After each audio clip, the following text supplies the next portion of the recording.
no? So ito yung target mo ngayon, no? Kailangan pumarada ka dyan sa may sidewalk, no? Ibig sabihin sa sidewalk.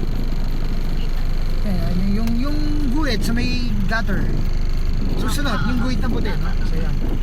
So ang mission mo is makaparada dyan. So paano mo gagawin yan, no? So kapag kakanan ang pupuntahan, anong side to? Kanan, di ba? Kanan. So kapag kakanan ang pupuntahan, kanan din ang pihit, no? So ngayon, lalagay mo sa reverse, no? So i-shift mo sa reverse. Alright, no? Yan. So nakaporma ka lang ng brake, no? So dapat nasa brake lang, okay? And then, no? So, yan, ibabali mo lang yan ng kanan, no? Ano yung babali mong kanan? So dito lang sa may kanan. So ngayon, panoorin mo, no? Nung bumali ka ng kanan, no, 9-3 o'clock position ng kamay na from tuwid, no? Paano yung bali ng kanan? So yan yun. So bumali ka lang ng kanan. Yan yung mga long way process no, sa pagpapatras ng sasakyan sa sidewalk, no? Ibig sabihin. Kasi pag kinukuha nyo ng parap, no, ang isang paradang parap laging sumasadsad ang bumper sa harapan. So ito parang hindi kayo magagasgasan. Pag kukuha kayo ng side parking, patalikod nyo kukunin, no? Yan. So ngayon bumali ka ng kanan. Kapag kanan ang pupuntahan, kanan side, anong pihit mo? Kanan din. Kanan din. Tandaan mo lang yan. Pag hindi mo nilagay sa utak mo yan, kaliwa ang gagawin mo. Kanan. Ganun kasimple. Kung doon ka pupunta sa kaliwang side, no, kaliwa ang pihit, no? Kaya lang kanan ang pupuntahan natin, eh. Ang mission mo is makagilid dito. So panoorin mo ngayon yung guhit. So ngayon, bibitaw mo yung brake ng dahan-dahan sa reverse ka ngayon, no? So explikin mo under yan ng patras. Sige. Then tingin din ng kaliwa kung may paparating dito bago gumalaw. So bagalan mo lang, no, para hindi ka sumobra. Bagalan mo pa. So yun yun. So tuloy mo lang, no? Tuloy mo lang yung kanan. Sige. Then bitawan mo lang yung brake ng dahan-dahan. Okay. Then bagalan mo lang. Then bali mong kaliwa. So ibabawi mo yan ng kaliwa. So bitawan mo yung brake. So yun yun. Sige, tuloy mo. So ngayon tutuloy mo. So tutuwid dyan, hintay mo yung part na tumuwid. Sige. So pagka tumuwid dyan, no, nakabali ka ng kaliwa, di ba? Pag tumuwid dyan, hihinto mo. Then, sige. Sige, hintay mo tumuwid.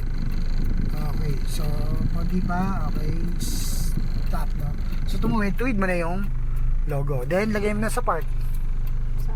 Part. So nakaparada ka na.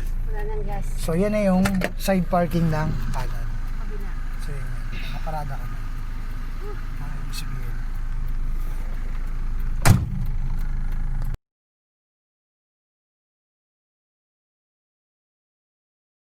So yun naman, no? So paano ka naman pipihit ng naka-park ka atin, no? Di ba, from park, no? So paano ka pipihit ng pakaliwa, no? So side parking ng kaliwa. So ang target natin is makapunta niya sa gilid ng gutter. So lagay mo sa reverse para kami yung brake. Okay, no? So nasa brake ka lang dapat, tama? So never ka lilipat ng gas dyan, no? So pag nagpaparada kayo side parking ng kaliwa, no? So pag kaliwa ang pupunta ang kaliwa ang pihit, so bali mo na ang kaliwa. So binali mo lang ng kaliwa, no? And then i-release mo lang yung brake niya ng dahan-dahan. Pero bago ka gumalaw, tingin muna ng kanan kung may parating. Wala?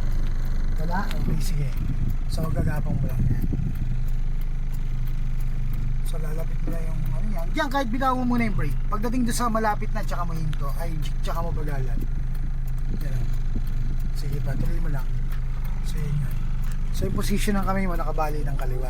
Sige, tuloy mo lang. So ngayon bali mong kanan. Sige, bali mong kanan. Yan, bitaw ng brake. Yan.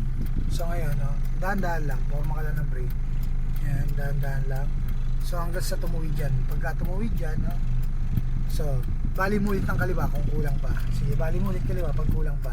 Parang nilalapit mo ulit. Okay. Then bali mo ng kanan. Okay. Sige, bali mong kanan. Then tutuwid dyan. So pagka tumuwid dyan, tuwid mo na ulit. So, Okay ba yan? so yan, nakapark ka na. So kung gusto mo dikit dun sa guhit, dikit mo sa guhit. So babali mo pa ng kaliwa. So yan. Sige, tuloy mo. Tuloy mo. Yan, bali mong kanan. Ayan. Hanggang sa magawa mo siya. And then tuwid. So yun na. Tuwid na. So nakapark ka na. So yun na yan. So ganun ang side parking ng kaliwa. Tama?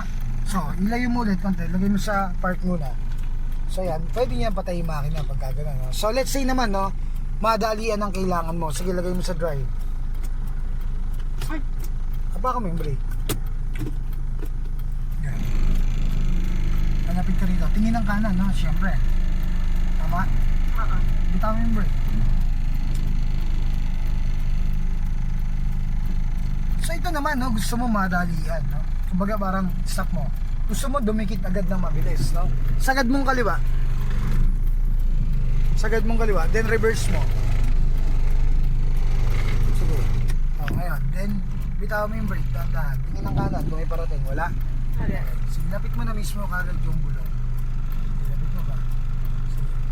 Okay, yan bitaw, okay. Yan bitaw, okay, stop. Then sagad mo ng kanan. So yun yung bawi. Sige, bitaw mo na yung brake habang umaandar. Sagad mo. Sige, yan. Sige, tuloy mo lang. Hindi ka tama yan. So bitaw mo yung brake. Sige, pagka tumuwid, bibitaw mo yung brake. Ay, i-brake mo pala, no? Yan, okay. Stop. Konti pa. Okay, stop na. Then, stop na. Then, tuwid ang gulong. 1, 2, then lagay sa park. Park. So, yun yun. So, yun yung mga paraan ng side parking. Pwede rin sa kanan yun. Pwede mo sagad ng kanan kagad. Then, pabawi mo. Natandaan mo? Mabilis Actually, pang elementary lang yan eh. Hindi siya mahirap eh, no, kumbaga, no. So nasa isip niyo lang mahirap yung pagpaparada, pero napakadali niyan, no. Sige.